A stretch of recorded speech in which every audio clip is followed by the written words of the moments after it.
So we're going to use this more basic example to frame the larger issue that we face with all of our trig functions in terms of finding inverses to them.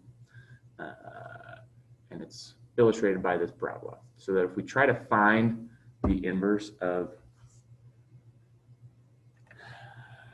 x squared plus 1, the way that I would think about doing it is y is equal to x squared. Y is a function of x. The inverse is going to be the function of y that gives us out x. And so, this needs to be a plus 1. And so we can try to solve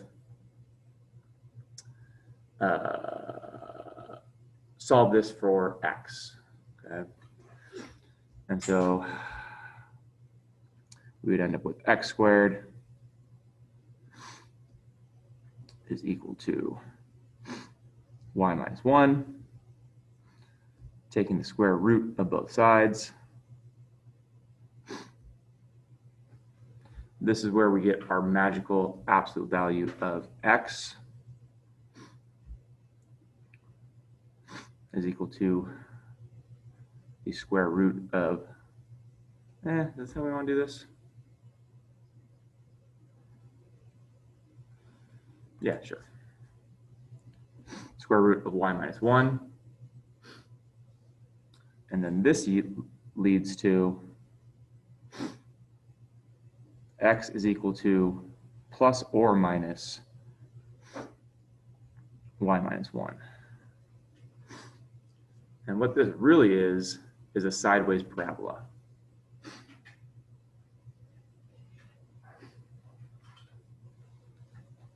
This is a sideways parabola, and we do not like sideways parabolas when we're dealing with functions.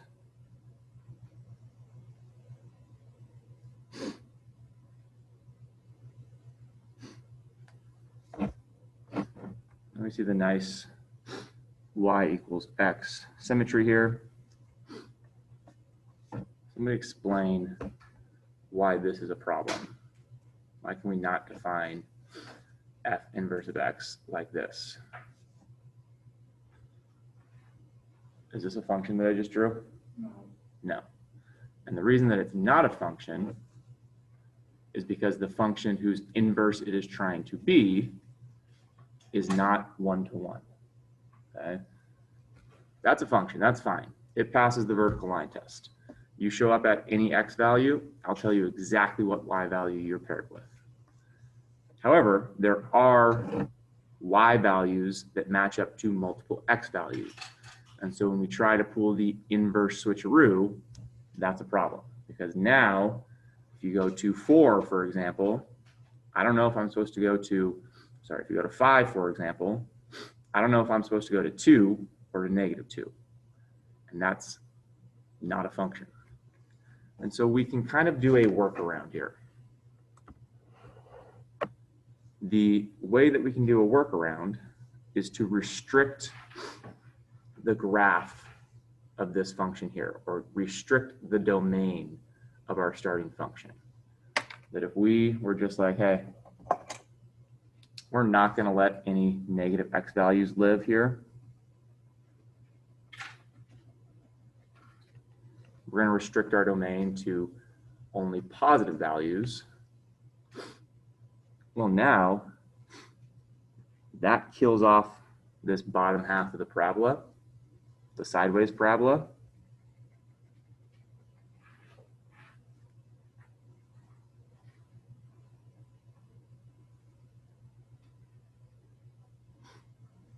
And now what's left certainly is a function.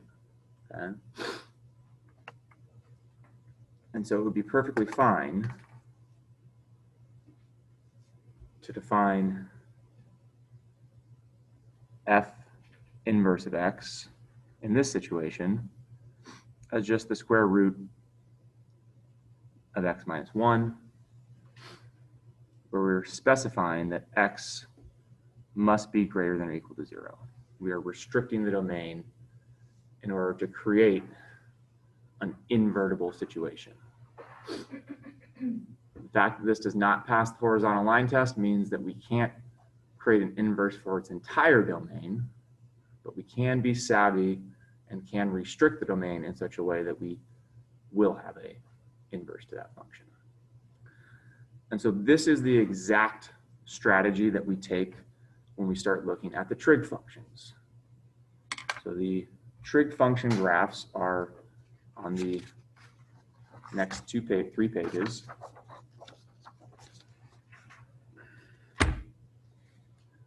Got our nice sine and cosine curves.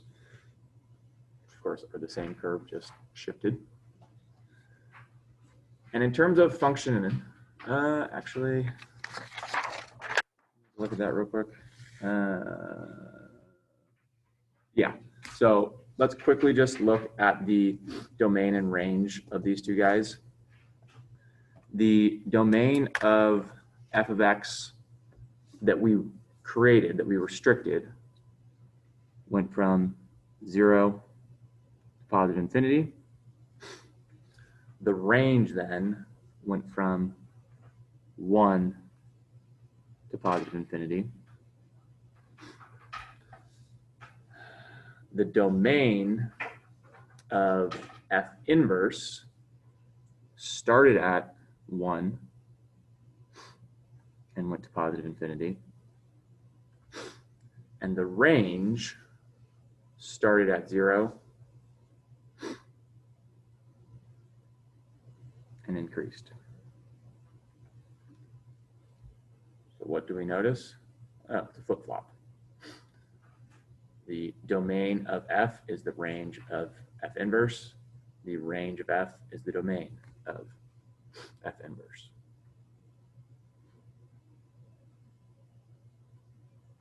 So let's take this and run with it with our trig functions. If we look at the sine curve, it's functional. At any point on our horizontal axis, if you point at an angle, I can tell you exactly what sine is associated with that angle. Forever and always, in any direction, it works, it functions.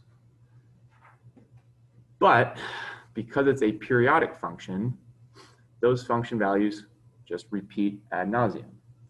And so this is going to present an issue if we want to create an inverse, because it now is going to fail the horizontal line test. And if I give you a sine value, and this is kind of a point that we need to get comfortable with.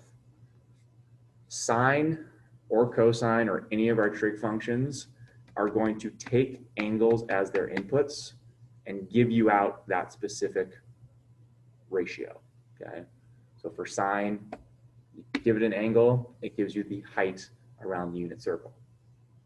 The inverse then is gonna take those, whatever height you give it, and give you the angle that produces that height. Okay, so trying to verbalize this, I think, is helpful because it also frames the problem.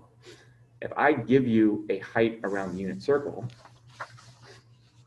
for which the angle, for which I'm interested in the angle that produces that height, let's say square root of 2 over 2, and I throw that into the inverse sine function, there's an immediate issue. The issue is, well, pi over 4 gives me that sine, but so does 3 pi over 4, or for that matter, any rotation around that lands at pi over 4 or 3 pi over 4 could be the value that I'm looking for. And that's not a function because I need to be able to say, hey, this is the sine that I want. Tell me exactly what angle gives me that. And the periodic nature of sine makes that impossible. Impossible unless we are very specific about which part of the unit circle we're talking about. And the part of the unit circle that we're going to be talking about with sine is the first and fourth quadrants. Okay. So let's think about that. If I say, give me the sine, give me the angle that gives me a sine of square root of 2 over 2, but restrict yourself to these two quadrants, you'd be like, oh, it's pi over 4. Or if I said, what's the angle whose sine is negative square root of 2 over 2? Oh, that's 7 pi over 4. It's no longer an option to be 5 pi over 4 because we're only going to be living in this space between pi over 2 and negative pi over 2. And graphically, we can support that and see that that should work. Because if we look at the curve between those two boundaries that I just said, between pi over 2, sorry, negative pi over 2 and pi over 2,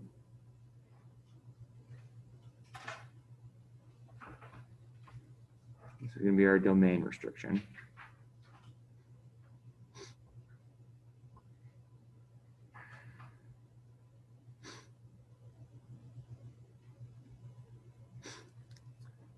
And ignore everything else.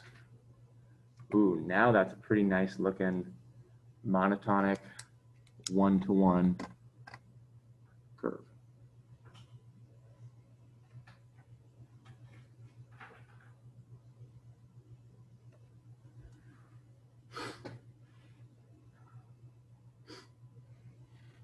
And so this is exactly what we do.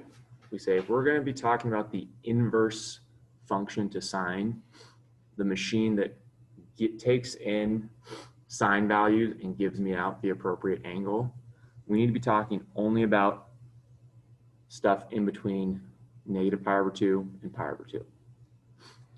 And so the domain that we're going to be restricting ourselves to is what I just wrote there. The range then, if we look at it, goes from -1 to 1, which is the range of any part of our sine curve.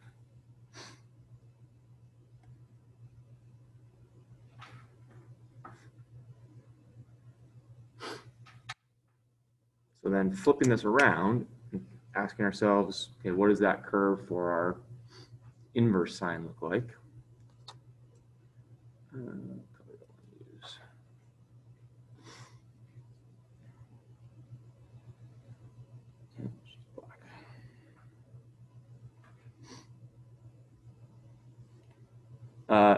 Notationally, it's also perfectly acceptable and sometimes preferred to call this the arcsin,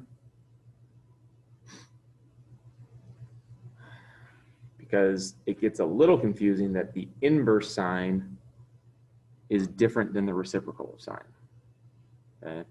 So arcsin is a way to sort of avoid that confusion. Arcsin is, okay, it's the inverse sine. So the domain now and range of our inverse sine are going to be exactly the opposite of our sine. So the domain of inverse sine is from -1 to 1. And the range is going to go from, bless you, negative pi over 2 to pi over 2.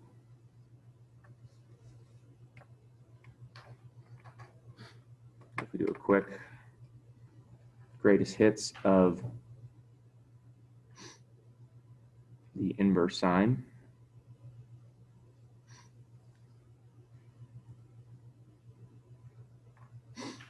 we'll just do the 3 big ones. At the edges of its domain, so -1, if we plug -1 into the inverse sine, that's asking the question, what angle produces a sine of -1, specifically on this restricted domain? That's going to be negative pi over 2. At 0, we're asking what angle produces a sine of 0, which is 0. And then at +1, what angle produces a sine of 1 on that domain? That's pi over 2. So then taking these 3 points up here,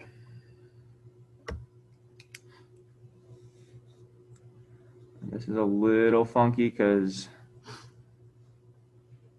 we're trying to sort of make sense of the horizontal axis here is in terms of pi. So let's just give ourselves a ballpark. Pi over 2 is going to be what, like 1 point something? 1.57. Okay, so the rough number here, this is about 1.57. This is about negative 1.57. So when we plot negative 1 pi over 2, so 1, 2, 3, 4, 5. These are all about 0.3 roughly. So 1, 2, 3. I'm just going to kind of ballpark that negative 1 rather, is right about here. And then we have to go negative 1 to negative pi over 2. And so negative pi over 2 is again negative 1.57, just somewhere down here. So this is not going to be totally satisfying because the scale is a little weird. But then we'll have 0, 0. And then we will have 1 pi over 2. Again, maybe up here.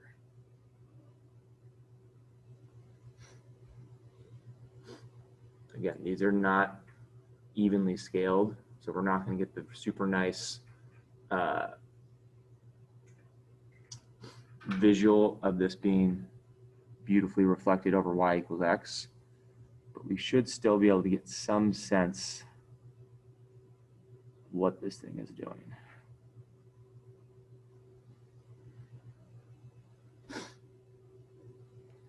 That's 1 pi over 2. That's negative 1, negative pi over 2.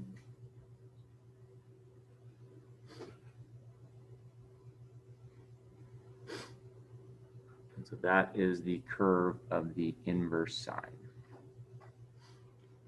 And just looking at it, it certainly looks differentiable at every point. And so before we leave today, hopefully, oh, it's Rippy. Yeah. We will see exactly what the derivative is. Okay, so I think just kind of looking at our time. So we're going to repeat this for the cosine to get a sense of the graph, and then derive the derivatives for inverse sine and cosine. And I think that's probably all we're going to get to today. But I do want to kind of stop here and allow a moment for any questions about anything that happened with the graph here. Can you, like, are those the endpoints of the graph? Do they not extend beyond for the?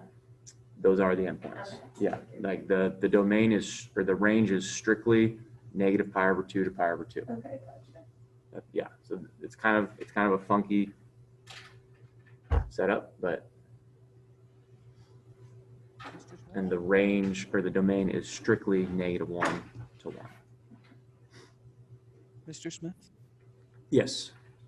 Do we just choose that that is, because do we just choose that period, whatever the negative pi over 2 to pi over 2, because it's the easiest one to do? Because you could use, because there are different sections that would work. Yeah, so Trey brings up the point that really you could find an infinite number of these monotonic chunks throughout the sine curve.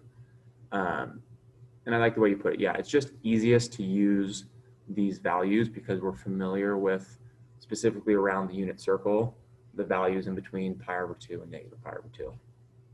But yeah, you're right. You could, whoever came up with this could have restricted it to any monotonic section. We could have gone from pi over 2 to 3 pi over 2. And that would have been fine. But for the most part, I think in every case, we're going to be restricting our domains to include 0, to include our first loop around the unit circle. Okay, so we're going to do the same thing for the cosine. And at least in my brain, it sort of works. We're again going to preempt the issue here, that the inverse cosine is the function that if you give me some abscissa around the, ooh, that's a fancy word, some x value around the unit circle, I need to be able to tell you which angle produces that x value.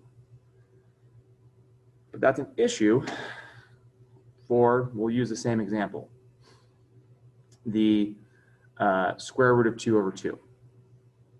It could be this pi over 4 angle, this 45-degree angle that gets me to the square root of 2 over 2, but it could just as easily be 7 pi over 4. Both of these give me that same cosine, and so that's a non-functional relationship because there are two possibilities and really infinite possibilities as I keep rotating around the unit circle that will bring me back to a cosine of the square root of 2 over 2.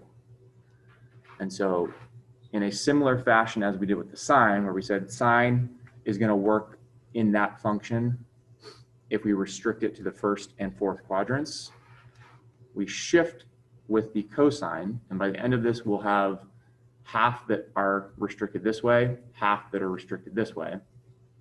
I'll let you maybe think ahead to which ones are going to be which. The cosine we're going to restrict to the first and second quadrants, because then that eliminates the issue of double x values. That if I have an x value in the first or second quadrant, there is one and only one angle that produces that x value. Okay? You run through all of your positive x values in the first quadrant, and then all of your negative x values in the second quadrant. And so by restricting to the first and second quadrants, or more specifically to between 0 and pi, we can now have a functional inverse cosine. That's exactly what we'll do. We will allow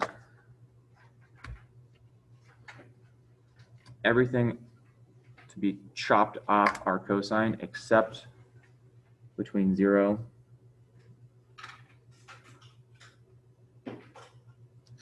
and pi.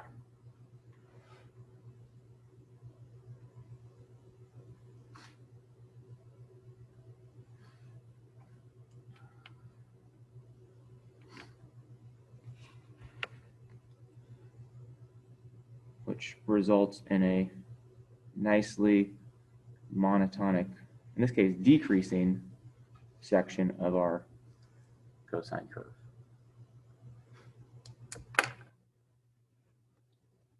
Did you guys cover this in pre-calc? Yeah. So this is review. Yeah, Not we the have a inverse, whole quiz on we the didn't do unit the inverses, circle. but we did like just normal cosine sine. Oh, so you haven't done inverse trig functions? Not that I remember, but we did I feel do like like everything. We worked with arcsines. Probably more analytically, just like, hey, Yeah, We did- here's, I feel like it was in In do you guys geometry. do we do that at all in geometry? Yeah, we did that in geometry. yeah, but that's more like a very specific use of it, like in right triangle trig. Yeah, that's Like sine literally angle. all. Yeah. Okay, so yeah, so this is good that we're doing this then. So here's our monotonic section, meaning we're restricting our domain between 0 and pi. The range, so these are domain and range of the cosine that we're restricting. The range here goes from -1 to 1, just as it did for the sine. And just as it, well, not for every trig function, but remember, the cosine is the sine curve. It's just been shifted over pi over 2. It makes sense that it has the same range. And in some sense, it kind of makes sense. We'll come back to that. That the domain has kind of been shifted over pi over 2 as well. So then for the cosine, the inverse cosine,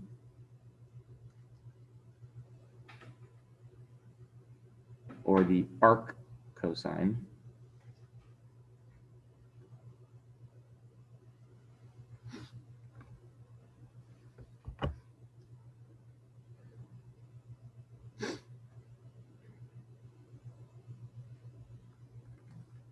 we're going to have a domain that matches the range of the cosine, specifically from -1 to 1,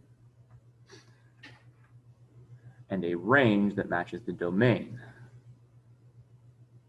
from 0 to pi.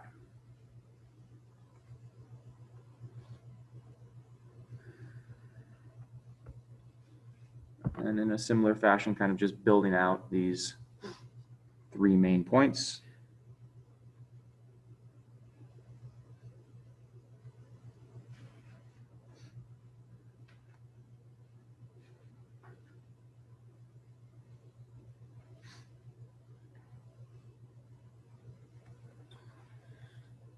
If I put -1 into the inverse cosine function, I'm asking what angle produces a cosine of -1? That would be pi. If I put 0 in there, I'm asking what angle produces a cosine of 0? That would be pi over 2. And then if I put a 1 in, I'm asking what angle produces a cosine of 1? That would be pi. Wait, Mr. Smith? Sorry, 0. Sorry, Tasha, is that what you're going to say? Yeah. Gracias. So that's kind of funky. We'll see how it goes. Sorry, go ahead. Wait, wouldn't the 0 and the pi be switched? Or am I, because the range is from 0 to pi. So why does it go from pi to 0? Oh, because it's decreasing, never mind. Yeah, so yeah. So the left endpoint of our domain is still -1. Yeah, so we'll see how this works in a second, but it's going to end up being kind of like a weird guy. So let's plot these points. Yeah, so I guess that is a good thing to point out. The range of the inverse cosine is all non-zero. With the inverse sine, we had some negative function values. For the inverse cosine, that's not the case. Every range value is going to be non-zero or greater than 0. Greater than or equal to 0. I guess it can't be 0, but not negative. Non-negative, there we go. So let's plot the cosine, inverse cosine. So again, we're sort of playing this weird game with trying to make sense of a x-axis in terms of pi. So -1, we said was going to be like 3 of these doohickeys. 1, 2, 3, plus a little bit. And then up to pi, this is actually going to go off our graph. That's obnoxious. Because pi is like 3.1 whatever. So this is obviously very non-exact because we're not even on our graph. But I'm going to say it's right about there. At 0, we need to be at pi over 2, which we had said was at like 1.57. And at pi over 2, we're at 0. Then we also kind of need to be roughly reflectional with respect to this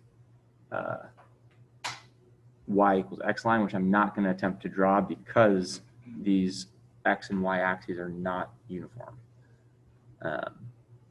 But the rough sketch that we should get is something like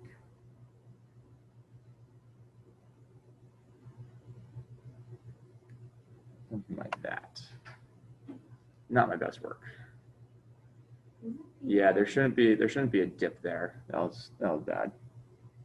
Sorry, what was that? Isn't it when, like that last x value is 1, 0? Am I wrong? Did I write that down wrong? That's why I tried to do the dip. Yes, that's why. So this should be 1, 0, and that makes more sense. So 1, 0, right about there. There we go. So ignore that little bit. So now that looks roughly reflectional around the y equals x line. This will be -1 pi. That's 0 pi over 2. And as Kat just corrected us, thankfully this is 1, 0. That's kind of funky looking, but it is what it is. And same thing as with the inverse sine. These are discrete ending points. There is no continuation on this curve. It ends right there and right there.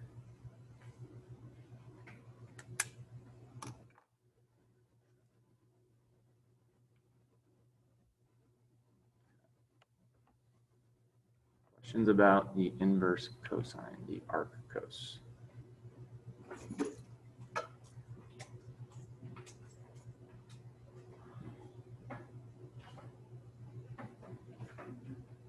Okay, so hopefully the 20-ish minutes we have left will be enough to try to figure out what the heck is going on with the derivatives of these new curves.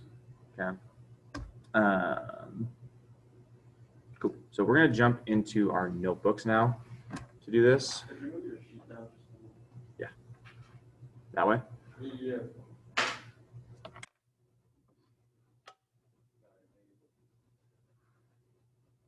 And I think it's important to, as we're thinking about these problems, always, whenever possible, put it back into the frame that I've been trying to demonstrate with.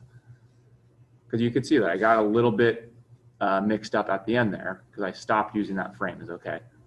What is the, if I put a cosine of 1 into the inverse cosine, that's asking the question, what angle produces a cosine of 1? Oh, well, that's 0. Okay, if I put a 1 into the inverse sine, it's asking what angle produces a sine of 1? That's pi over 2. So whenever possible, trying to use plain English, maybe not out loud, but at least in your brain thinking about it.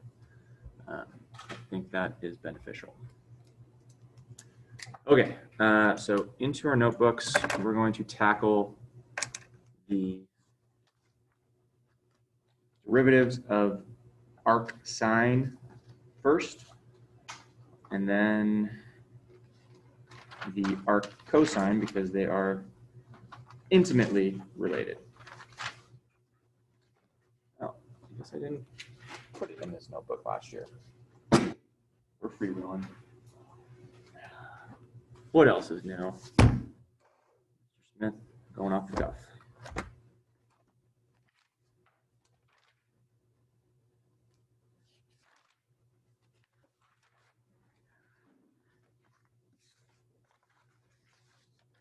$5.7.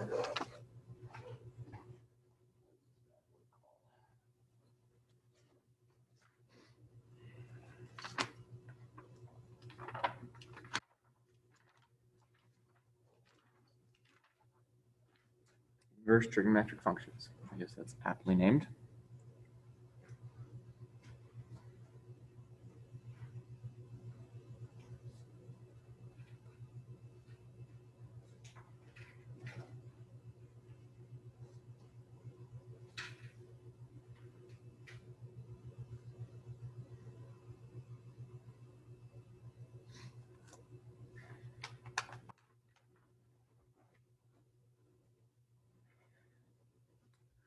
So as we saw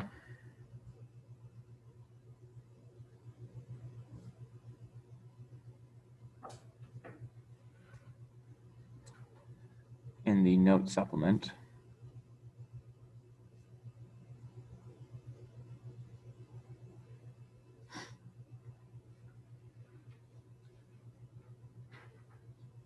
arcsin and arccosine, not two S's there,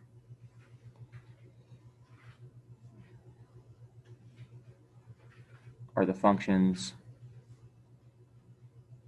that undo sine and cosine respectively.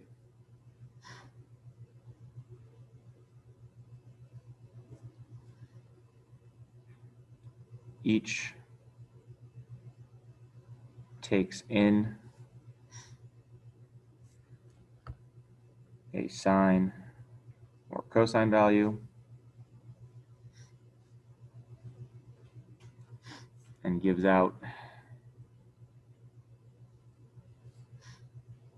the angle measure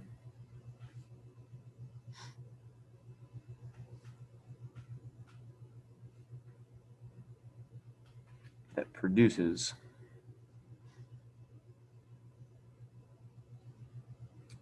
that trig value.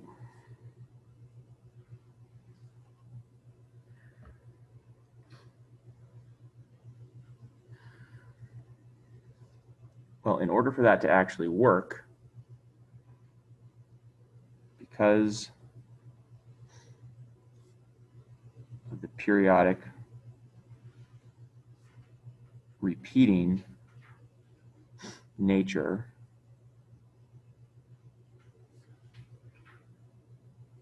of both sine and cosine,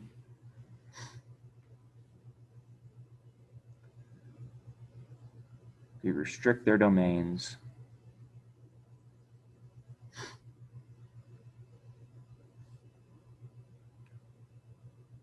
in order to define their inverses.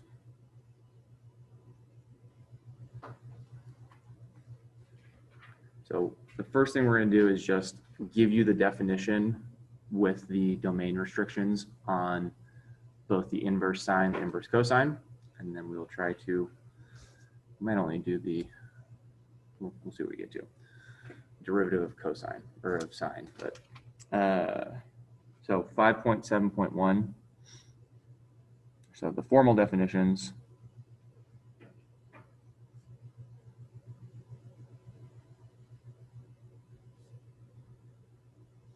are as follows. 5.7.1, the inverse sine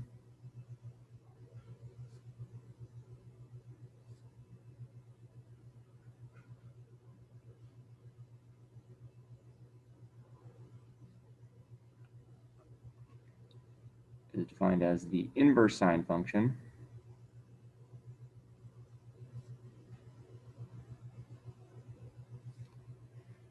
denoted, bless you, sine to the -1 or arcsine is defined by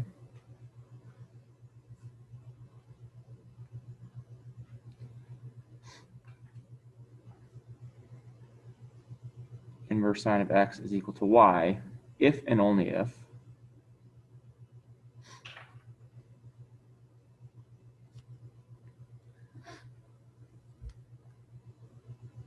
x is equal to sine of y.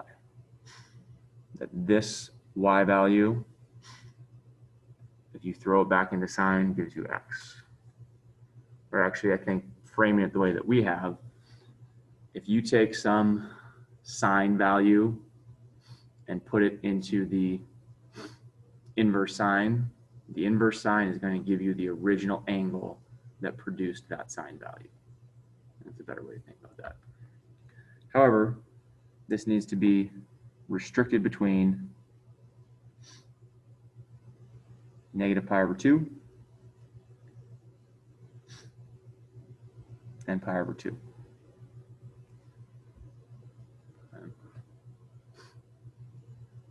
And it's the y that we are restricting. So that's a little bit in your brain. You have to think, well, why are we not restricting the x? Because remember, we restricted the domain, which is the range of the inverse sine. So it seems weird that we're putting a range restriction on a function, but really it's a domain restriction on our original sine.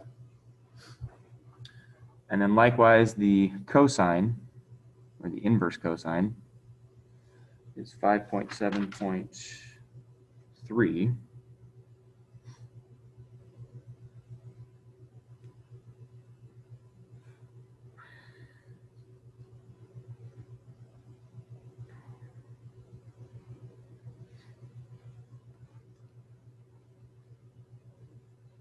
The inverse cosine function, again denoted with that -1, or arccos,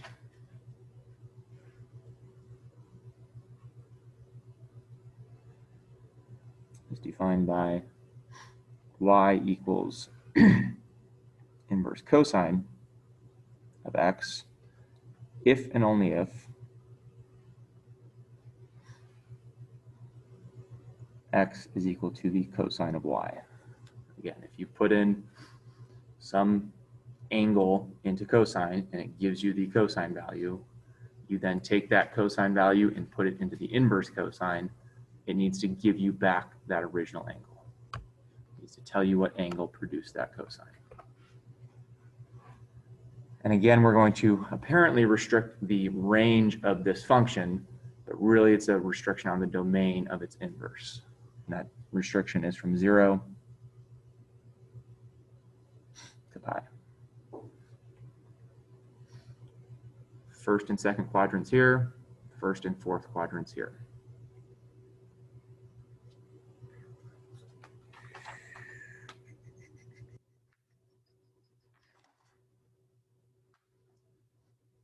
So now we are finally, hopefully, prepared to come up with the derivative of this inverse sine. And I think that's where we'll end today once we get through that. So it was important to have these sort of formal definitions because it's from these formal definitions that we will begin the process of finding the derivatives. So there's going to be room here. Sure. So what is the derivative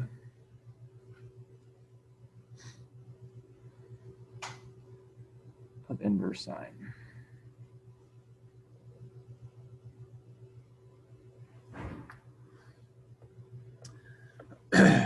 Well, there might be somebody out there who's remembering all the way back to 5.1 and saying, well, isn't it just the reciprocal of the derivative of sine, because that's its inverse? And technically, yes. Technically, we do have this relationship that establishes that the inverse of a function has a derivative that is the reciprocal of its inverse's derivative. But the problem comes down to the variables involved. That we could say, okay, yeah, sure. Dx of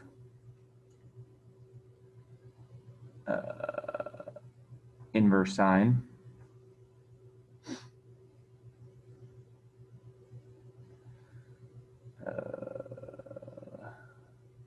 yeah, might be going down the wrong path here, but we'll figure it out, is equal to 1 over the cosine of y. So if we let this equal to y, because the derivative of sine is cosine, but the issue is cosine of y here is not very useful to us because y itself is the inverse sine. So So yes, in a very superficial way, we could immediately come up with the derivative of inverse sine. But then what the heck does that mean?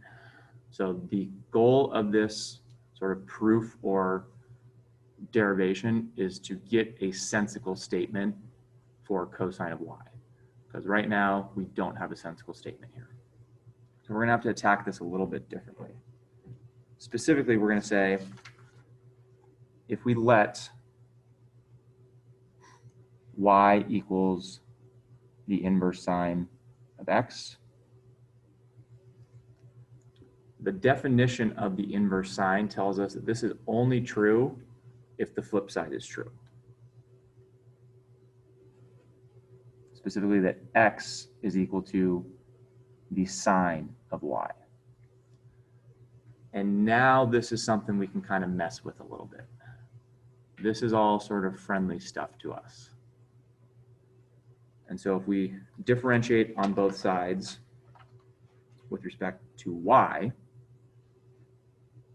so differentiate on both sides with respect to y,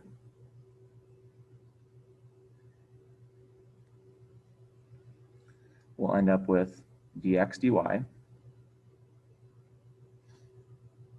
is equal to the cosine of y. And that's where we could then, that's sort of how we could have ended up here. Like, okay, well, then just reciprocate that and you get 1 over cosine of y. But that's an issue because y is defined as the inverse sine, and we don't really know what that means in the context of a cosine. And so we're going to do some trickeration here. We're going to remember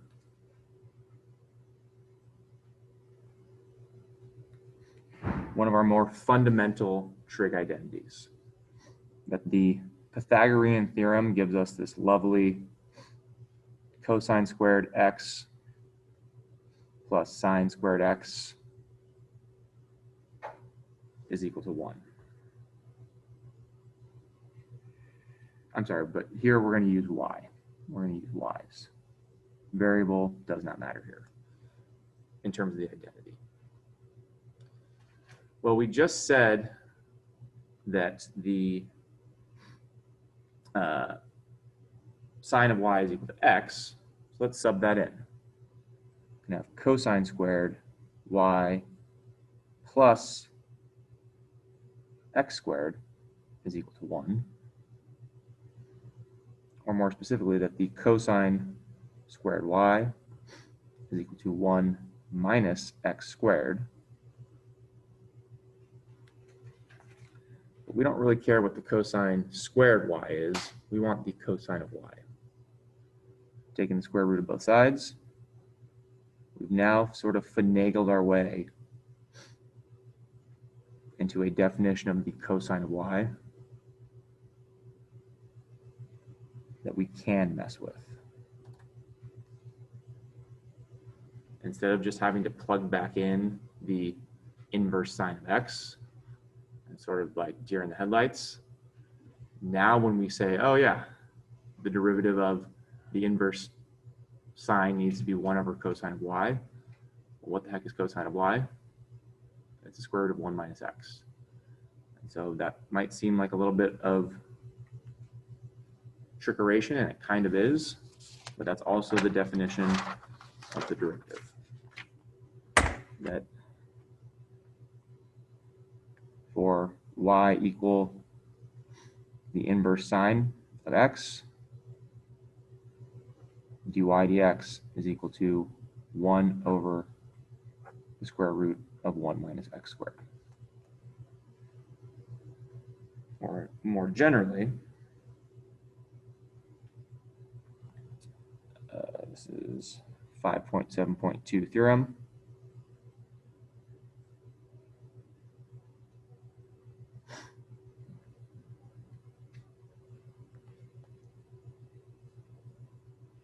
If u is a differentiable function of x, then the derivative with respect to x of the inverse sine of u is equal to 1 over the square root of 1 minus u squared times the derivative of u.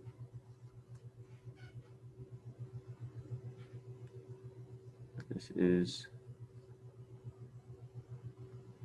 the big takeaway from today.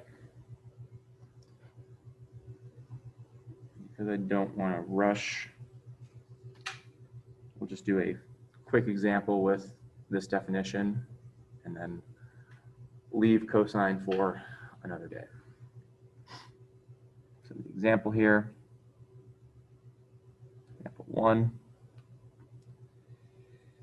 find f of x, or f prime of x, if f of x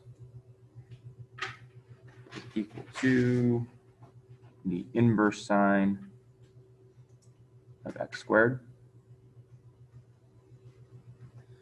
So just direct application of this definition, where here we have a u equal to x squared. So f prime of x is equal to 1 over the square root 1 minus u squared, that means x squared squared, times the derivative with respect to x of x squared. Chain rule action there. So our derivative is the derivative of x squared gives us 2x. And down here we get 1 minus x to the fourth.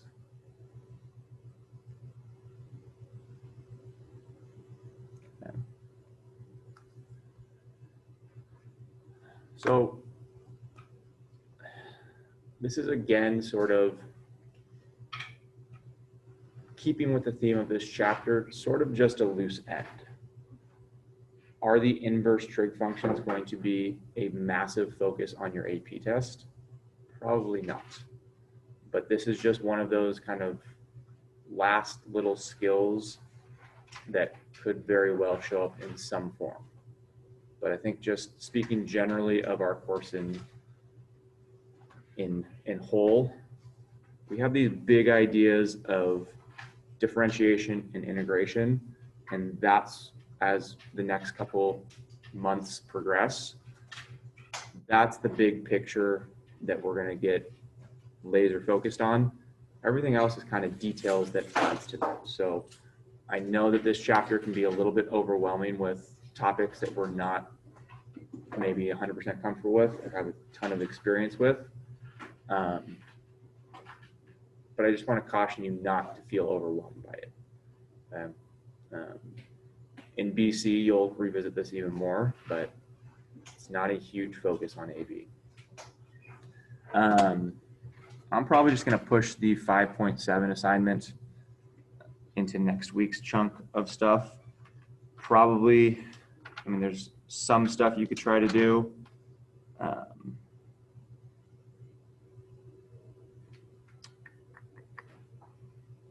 But don't kill yourself. I would focus on making sure you get 5.6 done, getting through those FRQs, and then we'll finish up 5.7 next, could be Monday and Tuesday. We'll see. Sorry, Tuesday and Wednesday. Any questions about anything? Life? Math? Who's going to win the tourney? My dark horse is Oklahoma State, but we'll see. Okay, well then, Zoomies, it's been a pleasure. Have a good weekend. Make good decisions. Be safe, and we'll see you on Tuesday. Oh, thank you.